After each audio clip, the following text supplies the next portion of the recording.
Either chapter 15। कोरिएंटुमर के अपने घावों से ठीक होने के बाद उसे ईथर की बातें याद आईं और देखा कि उसके करीब 20 लाख लोग पहले ही मारे जा चुके थे, बड़े बड़े योद्धा, उनकी पत्नियां और बच्चे।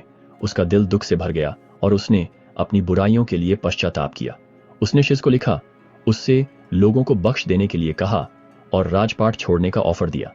शिज ने जवाब दिया कि अगर कोरिएंटुमर खुद को सरेंडर कर दे ताकि शिज उसे अपनी तलवार से मार सके तो वो लोगों को बख्श देगा, पर लोग पश्चाताप करने को तैयार नहीं थे।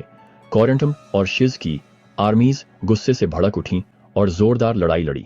जब कोरिएंटुमर हारने ही वाला था, वो रिप्लियानकम के पानी की तरफ भागा, जहां दोनों आर्मीज ने डेरा डाला हुआ था।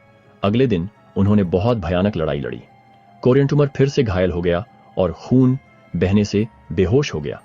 फिर भी कोरिएंटुमर की आर्मीज ने शिज की आर्मीज को पीछे धकेला, जिस वजह से उन्हें दक्षिण में ओघाट नाम की जगह पर भागना पड़ा।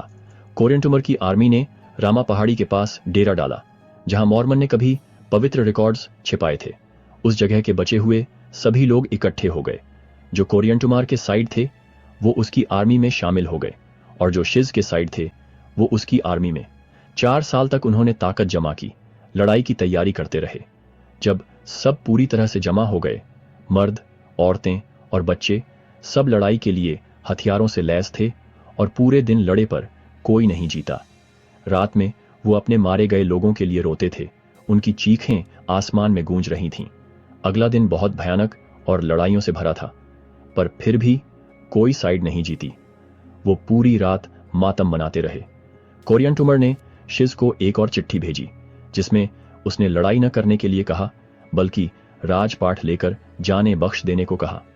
पर प्रभु की आत्मा ने उनसे कोशिश करना छोड़ दिया था और शैतान का उनके दिलों पर पूरा कब्जा था।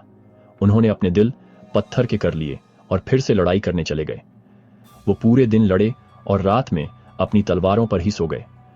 अगले दिन वो रात होने तक लड़े और फिर गुस्से से भरे अपनी तलवारों पर ही सो गए। अगले दिन तलवारबाजी में सब मारे गए थे, सिवाय कोरिएंटुमर के 52 लोगों के और शिज के 69 लोगों के। वो फिर पूरे दिन लड़े। शिज के सिर 32 और कोरिएंटुमर के 27 लोग ही जिंदा बचे। उन्होंने खाया, सोए और अगले दिन मरने के लिए तैयार हो गए। ये बहुत ताकतवर आदमी थे। वो 3 घंटे तक लड़े और फिर खून बहने से बेहोश हो गए। जब कोरिएंटुमर के आदमियों में भागने जितनी ताकत आई, शिज उठा और गुस्से में कसम खाई कि वो कोरिएंटुमर को मारेगा या तलवार से मर जाएगा।